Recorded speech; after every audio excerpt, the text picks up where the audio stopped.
तो दोस्तों कभी कभार कुछ फिल्में देख लेनी चाहिए क्योंकि कुछ फिल्में इतनी बेहतरीन होती हैं कि आपके जीवन को दिशा दे सकती हैं, आपको मोटिवेट कर सकती हैं।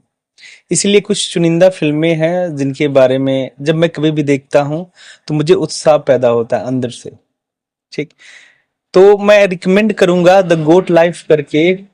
पृथ्वीराज सुकुमारन बहुत उम्दा एक्टर हैं, साउथ इंडिया के बहुत मजे हुए कलाकार हैं, बहुत अच्छे एक्टर हैं। उनकी फिल्में आप जरूर देखें और स्पेशली उन बंदों को देखना चाहिए जिन्हें अपने भारत जैसे देश में यदि वो आय का स्रोत पैदा करना चाहें तो कुछ न कुछ अवश्य कर पाएंगे। और इतना तो कर ही पाएंगे कि वो अपने परिवार का भरण पोषण बेहतर तरीके से कर पाएंगे और खुशहाल जिंदगी अपने परिवार में जिएंगे। पर कुछ लोगों के अंदर ये होता है ना कि प्रतिस्पर्धा होता है, वो इतने पैसों से खुश नहीं होते हैं और किसी दूसरे के लालच में आकर वो विदेश की तरह रुख कर जाते हैं। और वो भी विदेश कहाँ पे, जितने भी गल्फ कंट्री हैं, यदि आप बहुत ज्यादा पढ़े लिखे नहीं हैं, ठीक, तो आप as a worker as a helper वहां पर जाएंगे। न वो आपका देश है, न आपके देश के लोग हैं, न वहां पर आपकी भावनाएं काम आएंगी। ठीक, न कुछ भी नहीं। वहां एक जैसे स्लेवरी होते हैं ना, एक पहले के जैसे दासता वाला जीवन होता था, उसी की प्रकार से आपको लोग ट्रीट करेंगे।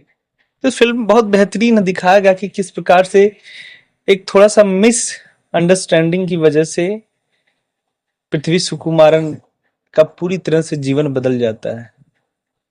पूरी तरह से रिलेट करके दिखाया गया कि जहां इंडिया में जब वो होते हैं तो नहाने के लिए वो नदी में छलांग लगा देते हैं, और जब वो अरब में जाते हैं तो पानी के लिए तरस जाते हैं, पानी पीने के लिए उनको नहीं मिलता है। हालांकि मैं द गोट लाइफ जैसे फिल्मों का प्रमोशन नहीं कर रहा हूं, पर मैं अवश्य चाहूंगा कि आप लोग इस फिल्म को देखें और इस फिल्म के माध्यम से कुछ सीखें कि यदि वास्तविकता यही है कि आप ही बताइए, पैसा हर एक इंसान, दुनिया का सबसे अमीर आदमी भी है ना, वो भी उसी कतार में खड़ा है पैसा कमाने के चक्कर में। पर पैसा वास्तविक खुशी आपको नहीं दे सकती। वास्तविक खुशी पाने के लिए आपको अध्यात्म की तरफ अग्रसर होना पड़ेगा, आपको संतोषी बनना पड़ेगा, अन्यथा वही हाल होगा। सारा इतनी बड़ी कंपनी थी, सुब्रत राय के मरने के बाद उनके परिवार का कोई एक सदस्य उनके सेरेमनी में नहीं आया। जब सोचिए, परिवार का एक सदस्य नहीं आया और बंदा इतना कुछ बना रखा था।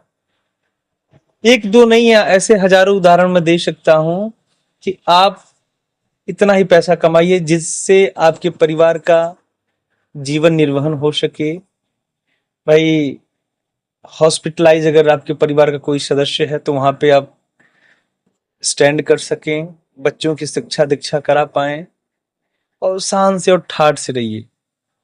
यदि आप में योग्यता है, नहीं भी है, तो भारत जैसा जो देश है, इतना पैसा तो आपको प्रोवाइड कर देंगे यहाँ के लोग। जैसे मैं कहता हूँ कि जो यहाँ के मजदूर लोग हैं, 700 800 900 1000 रुपए दिहाड़ी है, उसी में खुश रहिए आप लोग। विदेश जाने के नाम पर यदि बहुत ज्यादा आपके अंदर उत्सुकता है तो अवश्य इस फिल्म को देखें। उसके बाद आपकी आंखें खुल जाएंगी कि वो बंदा वहां से भागने के लिए कितना स्ट्रगल किया। चारों तरफ रेत ही रेत। इस फिल्म को देखना चाहिए, देखने के बाद लोगों को विचार बदलेंगे। और मैं कई तमाम वीडियो भी देखता रहता हूँ, इंस्टाग्राम पे रील वगैरह देखता रहता हूँ, तो कुछ लोग ऐसे भी हैं जो फंसे हुए हैं, दिखाते रहते हैं कि देखिए मैं किसी दूसरे कार्य के लिए यहाँ पे आया था, दुबई, सऊदी, कतर, ओमान में, पर किस प्रकार से यहाँ के जो कफील हैं, यहाँ के मुझे जो है ऊंट के कामों में लगा दिए हैं, तो जो है बकरी जो है जो चराते हैं उनका देखभाल करते हैं, केयर टेकर में लगा दिए हैं। ऐसी तमाम तरह की चीजें हैं जो खुलकर आती हैं। तो दोस्तों, कम चीजों में ही इंसान खुश हो सकता है, बस उसके अंदर संतोष होना चाहिए। मैं एक बार फिर कह रहा हूं कि जिसमें है आप मस्त रहें, संतोषी रहें। ठीक है।